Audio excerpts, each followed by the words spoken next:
Hey guys.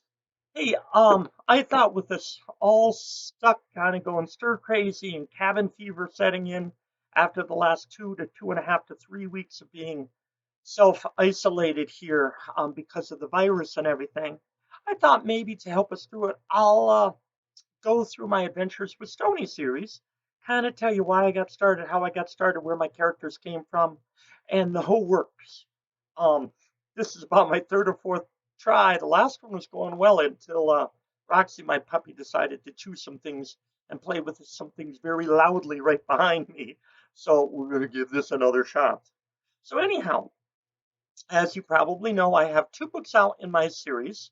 My series is Adventures with Stoney, and I have The Great Snowy Owl Caper and Chasing the Ghosts of an Adirondack Elephant. So book one, book two. These books are based on experiences that I had in the past or friends of mine had in the past, and they told me, yes, you can use these adventures. So I melded them all together to come up with the stories, and then I've kind of embellished, I've blended fact and fiction together. But that's why I call my series Adventures with Stoney and not Adventures with Mark, because they're not all my adventures. Um, Also, my characters come from names of people who I met in the past and things like that, which I'll be telling you more in the next video. Um, the people who helped me with this series, the artwork, the cover, and all the artwork was done by a very talented young lady named Kristen Town. Kristen and I worked together at St. Lawrence Central High School for 17 years. She was the middle school art teacher over there, and she does my artwork. My editors, I have a cadre of editors, and these are all former English teachers that I've worked with and other people. But my English teacher friends are from Brazier, from Brushton, Ira Central. I worked there for 8 years before I went to Brazier. Was Valerie Dunning. And Valerie is my first editor. She's the person who catches the majority of it.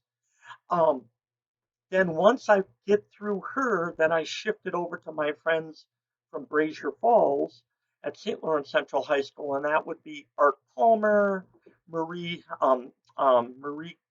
Morrison, or Maria Morrison, or used to be Maria Conger, and also Christine Campo Martin. Um, that group of people clean up my writing and make me look good because believe me, I'm not that good of a writer. I'm a good storyteller, but I'm not a great writer. So they are catching things and saying, maybe you should do this. Let's clean this up like this. This isn't really proper English, that kind of thing. Um, with the first book, my nephew, Jake Snyder, who is a professional editor who works in New York City, he helped me edit the first book too. And thankfully, he is in Pennsylvania right now for a few more days. Then he's joining his family because he's been in self isolation for almost 2 weeks now. And he'll be joining his family back in, Endicott, Johnson City area, Binghamton area of New York. And he'll be with my sister and her husband and his brother Matt. So Jake will be home soon. Um, thank goodness. And I hope all your family members are safe too. And then, as always, my mother's helped me edit a lot because that's what mothers do. So Carol Mansky is also an editor of mine. Um, the dedication for book one, because I want to do book one first, I want to read you the dedication. I wrote, I would like to dedicate the book to my parents, Leland and Carol Mansky.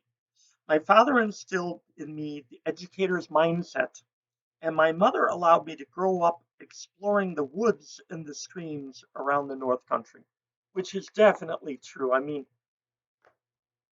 I was kidding with my mother that if she was a mother now, she'd probably be hauled away for neglecting her kids. But I am so grateful that I got a chance to grow up in the way that I did. So, this is the first video. The very next video is going to talk more about the characters and how I came up with the names and the different characters. And then we'll get into book one. I hope you enjoy. Take care.